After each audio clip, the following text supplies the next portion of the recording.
ശബരിമല സ്വർണ്ണക്കവർച്ചയ്ക്ക് പിന്നിൽ രാജ്യാന്തര കള്ളക്കടത്ത് സംഘങ്ങളുടെ പങ്ക് അന്വേഷിക്കണമെന്ന സുപ്രധാന നിരീക്ഷണവുമായി ഹൈക്കോടതി. അമൂല്യ പൈതൃക വസ്തുക്കൾ കള്ളക്കടത്ത് നടത്തുന്ന സംഘങ്ങളുമായി ഉണ്ണികൃഷ്ണൻ പോറ്റിക്കും ദേവസ്വം അധികൃതർക്കും പങ്കുണ്ടോ എന്ന് അന്വേഷിക്കാനും നിർദ്ദേശം. ശ്രീകോവിലിന്റെ പഴയ വാതിലും കടത്തിയോ എന്നും സംശയം. മുൻ ദേവസ്വം പ്രസിഡന്റ് എൻ വാസുവിനെ അറസ്റ്റ് ചെയ്യാൻ ഉറച്ച് പ്രത്യേക അന്വേഷണ സംഘം.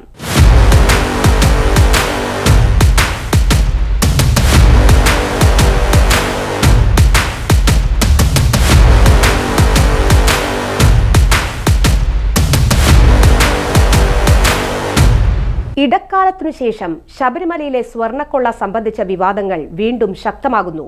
സ്വർണ്ണക്കൊള്ളയിലെ ദുരൂഹതയെക്കുറിച്ച് രൂക്ഷ വിമർശനമാണ് ഹൈക്കോടതി നടത്തിയിരിക്കുന്നത്. സ്വർണ്ണക്കൊള്ള നടന്നത് 2019 മുതലാണെങ്കിലും 2018 മുതൽ 2025 വരെയുള്ള കാര്യങ്ങളിൽ അന്വേഷണം നടത്തണമെന്നാണ് ഹൈക്കോടതിയുടെ നിർദ്ദേശം. ദ്വാരപാലക ശില്പത്തിലെ സ്വർണ്ണപ്പാളികൾ സ്മാർട്ട് ക്രിയേഷന് കൈമാറിയത് മിനിറ്റ്സിൽ രേഖപ്പെടുത്തിയിട്ടില്ല.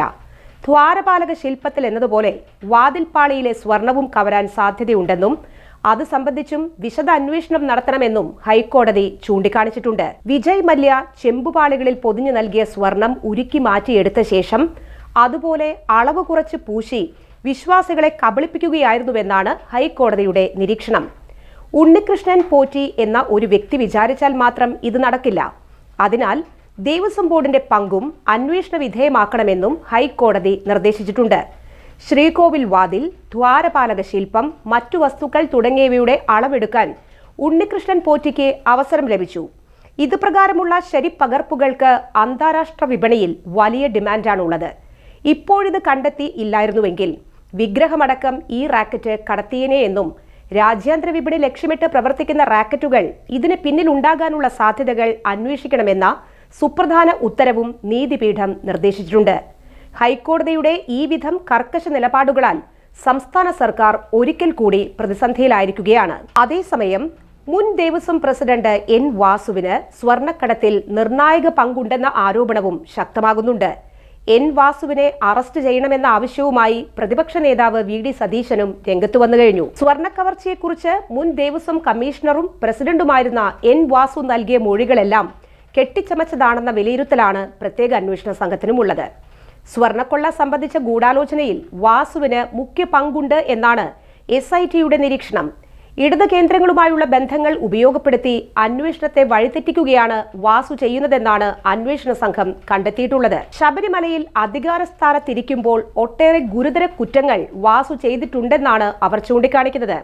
ശബരിമലയിലെ സ്ത്രീ പ്രവേശന വിവാദ കാലത്ത് ആചാരാനുഷ്ഠാനങ്ങളെല്ലാം ലംഘിച്ച് സ്ത്രീകളെ ശബരിമലയിൽ എത്തിക്കാൻ വഴിയൊരുക്കിയതിൽ മുഖ്യ പങ്കുവഹിച്ചത് വാസുവായിരുന്നുവെന്നും ദ്വാരപാലക ശില്പങ്ങളിലെ സ്വർണം കവരുന്നതിൽ വാസു കൂട്ടുനിൽക്കുകയും ചെയ്തുവെന്ന് അവർ ചൂണ്ടിക്കാണിക്കുന്നു.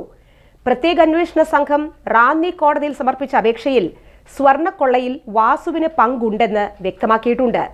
2019 മാർച്ച് 19 കട്ടിളപ്പാളികൾ ഇളക്കി മാറ്റാനുള്ള ഉത്തരവിൽ സ്വർണം പൊതിഞ്ഞ ചെമ്പുപാളികൾ എന്നതിന് പകരം ബോധപൂർവം ചെമ്പ് എന്ന് മാത്രമാണ് എഴുതിയിരിക്കുന്നത്. ഈ വിധത്തിൽ ചെമ്പ് എന്ന് രേഖപ്പെടുത്തിയത് വാസുവാണെന്നാണ് കോടതിയിൽ സമർപ്പിച്ച കസ്റ്റഡി അപേക്ഷയിൽ വ്യക്തമാക്കിയിരിക്കുന്നത്. ശബരിമല ശ്രീകോവിൽ സ്വർണം പൊതിഞ്ഞതിനെക്കുറിച്ച് വാസുവിന് വ്യക്തമായ വിവരങ്ങളുണ്ട്. അതേസമയം ഇത് സംബന്ധിച്ച് പ്രത്യേക അന്വേഷണ സംഘം നടത്തിയ ചോദ്യങ്ങൾക്ക് വ്യക്തമായ മറുപടികൾ നൽകാൻ വാസുവിന് കഴിഞ്ഞതുമില്ല. അതുകൊണ്ട് തന്നെ നിലവിൽ റിമാൻഡിലുള്ള മുൻ എക്സിക്യൂട്ടീവ് ഓഫീസർ സുധീഷ് കുമാറിനെ കസ്റ്റഡിയിൽ വാങ്ങി വാസുവിനൊപ്പം ഒന്നിച്ചിരുത്തി ചോദ്യം ചെയ്യാനാണ് SITയുടെ നീക്കം. ഉണ്ണികൃഷ്ണൻ പോറ്റിയുമായും CPM നേതാവ് കടകംപള്ളി സുരേന്ദ്രനുമായുമെല്ലാം അടുത്ത ബന്ധമാണ് എൻ വാസു പുലർത്തി വന്നിരുന്നത്. ഇത് സംബന്ധിച്ച് വ്യക്തമായ വിവരങ്ങൾ വാസു ഇനിയും നൽകിയില്ലെങ്കിൽ വാസുവിനെയും അറസ്റ്റ് ചെയ്യാനാണ് SITയുടെ നീക്കം. ദേവസ്വം ബോർഡിന് സംബന്ധിച്ച വീഴ്ചകൾ ഒന്നൊന്നായി ഹൈക്കോടതി ചൂണ്ടിക്കാണിച്ചിട്ടുമുണ്ട്.